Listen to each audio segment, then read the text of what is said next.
Hey everyone, welcome back to Corporate Decoder, the place where we decode corporate filings so you don't have to. Today we're diving into BestGofer's latest 10Q filing. I know, the name sounds like a typo, but trust me, the financial data is real and just as interesting as it is confusing. If you have a soft spot for companies who are losing money, this might just be your favorite video yet. Before we start, for more insights into interesting company documents, go ahead and subscribe. We also have a Discord community linked below. Join us.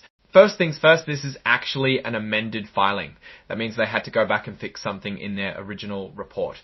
In this case, they updated some exhibits which are documents attached to filings. It's like resubmitting your homework after the teacher found a mistake, not the best start.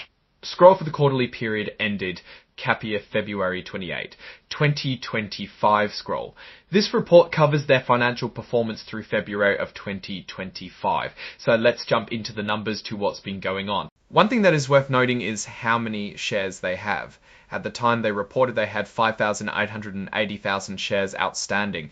This is important for understanding the worth of a company as a whole. Time to get into the juicy stuff. Let's start with their balance sheet. This is a snapshot of the company's assets, which are things that can bring money in, how much it owes, which are liabilities, and how much it would be worth if the company converted its assets into payments and paid off its debts. It is also called stockholders' equity. Okay, so as of February 28, 2025, BestGofer had total assets of only $12,500. To put that in perspective, that's about the cost of a used car, which isn't much for a whole company. Unfortunately, their debts paint a less rosy picture.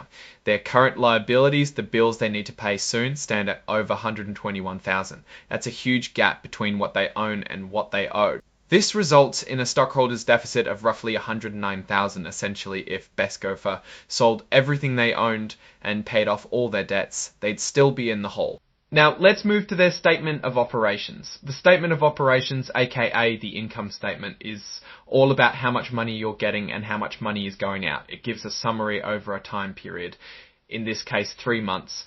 Scroll February 28, Quai scroll for the 3 months ended February 28, 2025. BestGofer's revenue, which is the income they brought in, was, and this is very important, $0. During the same period, they spent nearly $11,000 mainly on general administration and professional fees. This leads to a net loss of about $10,800. Not a huge amount, but it's money flowing out with nothing coming in. The cash flow statement, or the statement of cash flows, reports how much money or cash is flowing into a company's bank account and how much is flowing out. It is slightly different than the income statement because not all income is in cash. Scroll February 28th year 2025 scroll BestGofer's cash flow from operating activities, which is the money they either made from their core business, was negative $44,500. They are spending way more on their business than they're making. But here's where it gets interesting. They got $44,500 from a related party, a person that is highly related and or connected to BestGofer. This cash inflow helped to offset those operating losses. Without it, they would be in even worse shape, but it's still pretty terrible shape. Alright, let's jump into the notes. This is where BestGofer explains their financials. According to the filing, BestGofer is trying to put together some sort of consumer delivery system. They did not make any income from sales. Here's a big red flag. The report says there's substantial doubt about BestGofer's ability to continue as a going concern. In simple terms, this means there's a real risk they might not be able to stay in business. Their ability to keep going depends on getting more funding and eventually becoming profitable. So they need cash and they need it fast. Over the past year, they've been relying on cash from a related party to keep things afloat. Speaking of related parties, it turns out that Mohammed Hassan Hamid, the president of the company, has been loaning them money. Scroll February 2025, company received Kiasa's $44,500 scroll.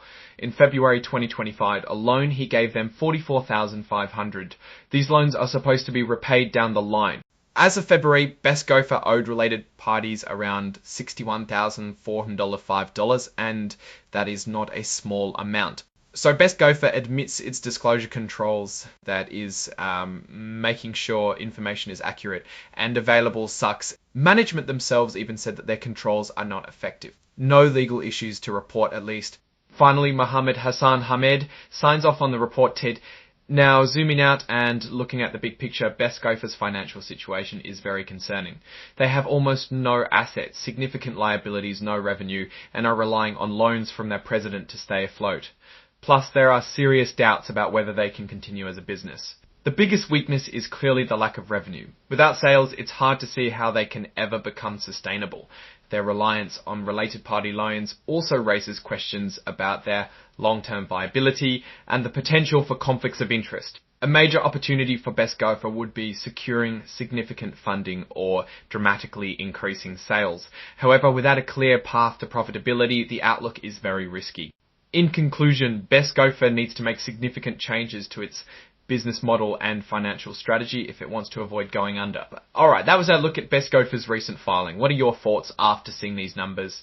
Let me know in the comments below. If you enjoyed this breakdown, hit that like button and subscribe for more corporate deep dives. Also, join our Discord channel at the link in the description below for more business, finance and investment discussion. Thanks for watching and I'll see you in the next one.